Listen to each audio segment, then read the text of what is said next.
Dan Acre, Ops Manager on Regiment Museum. Here we are in one of the workshops where we're also storing vehicles. The vehicle next to me is remarkable. It's unique in the fact that, well, it's quite a simple Jeep.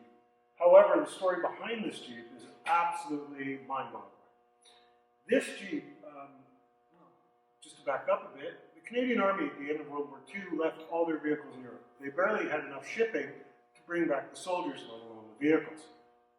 So most of the vehicles were basically condemned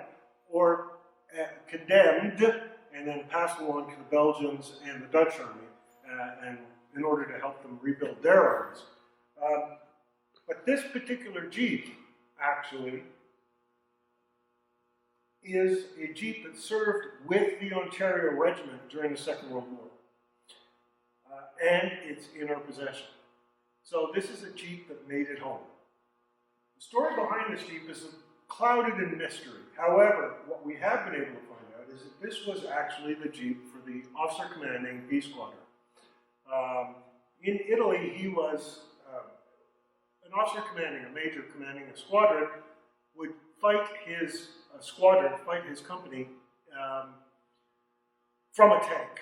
But when he had to go liaise with other people, when he had to go talk to the infantry about a planned attack, he wouldn't drive his tank over there, he would drive a Jeep over there. So this is known as the Rover, the officer commanding Rover, OC Rover. So this was his Rover. He was driving in Italy with his driver when they were shelled. He was wounded in the arm.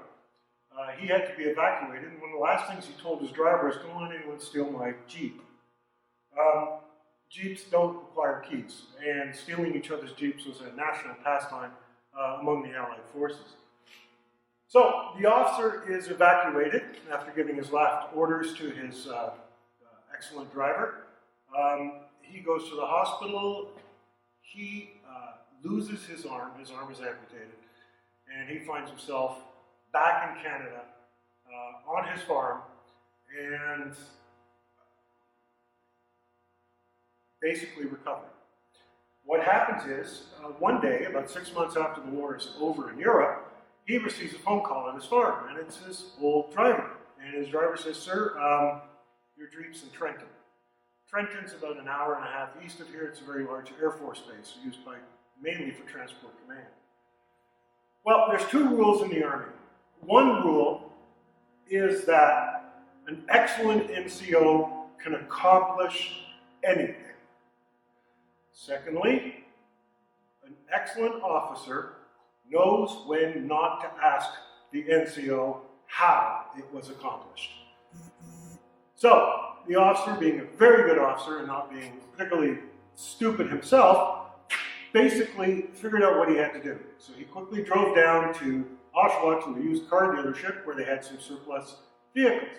He bought the rattiest surplus Jeep, brought it home, removed the VIN number, registered it, got a license plate, drove to Trenton, found the Jeep, swapped out the VIN numbers, and drove the Jeep home to his farm. Now, how the actual Jeep got to Canada was apparently an interesting story of which there are various versions, but to put it all together, basically his driver became really good friends with American Air Transport Command people. And he managed to convince them to put the Jeep on an airplane flying back from Europe to North America. The airplane, I assume the pilot said, "Oh, we seem to have engine trouble," so they landed in Trenton, unloaded the Jeep, took off and carried on their way. The officer gave this Jeep to his wife to use as the second car.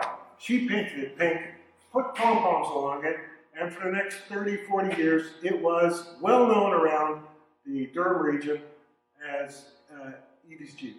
And she drove it all over the place. The officer remained part of the family, the regimental family, and became one of the honorary colonels. What eventually happened is the Jeep needed to be rebuilt. It was in pretty awful condition. We rebuilt it. It was given to the Fair Club, the Ontario Regiment Museum. The Jeep was completely rebuilt, repainted green, as opposed to being painted pink, which is his wife's favorite color. And basically what happened was it was returned to the family. Unfortunately, the officer died shortly thereafter, and the family gifted the Jeep back to the museum. So, while it is just a Jeep, it is not just a Jeep.